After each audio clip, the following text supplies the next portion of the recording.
the story goes on. I will not bless you until you destroy it, and the one who has taken these things. Jehovah says that he will show Joshua who the bad man is. So Joshua gathers all the people together, and Jehovah picks out the bad man, Achan. Achan says, I have sinned. I saw a beautiful robe and the bar of gold and silver pieces.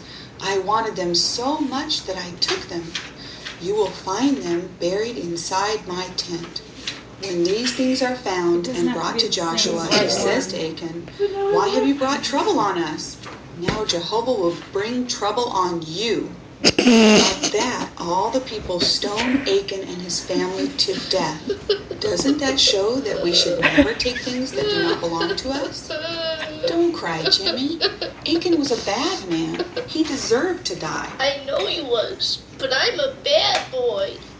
Jehovah will punish me too. Apparently, Jimmy knows how to do ASL. Little boys. But I'm not a good little boy. Why do you keep saying that, Jimmy? What happened? I stole a banana. Oh, well. Excuse me a minute, Douglas. Maybe we ought to find out what's upsetting Jimmy so much about it. Sure. Good idea. Tell us about it, Jimmy. Just what happened? The lady at the fruit stand. She wasn't looking, so I took a banana and ran off with it. But Jehovah saw me, and he'll punish me. Will you help me pray to Jehovah so he'll forgive me? Of course I will. And you'll pray too. When you say your prayers tonight, we'll remember that.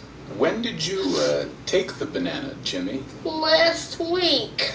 But why is it that you just thought about it now? Because Jehovah punished Achan for being a thief. You mean just hearing that story made you realize you'd done something wrong? I guess I knew it was wrong, even if the woman didn't see me. But Jehovah saw it, and he didn't let Achan get away with it. So I have to ask him if he'll forgive me. I guess that's a pretty good book, isn't it? It sure is. Mommy reads it to me every night. He won't go to bed without at least one story. I suppose, as your father, I ought to take a little more interest in your upbringing.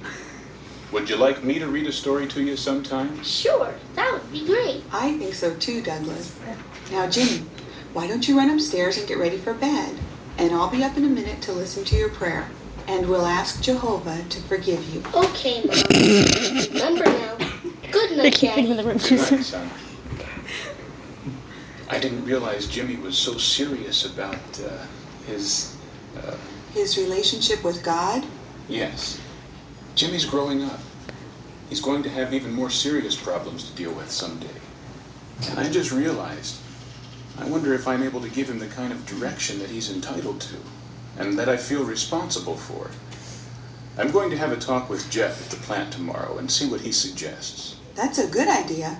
I'm sure he'll have some good advice. Well, you better run on up now and listen to Jimmy's prayer.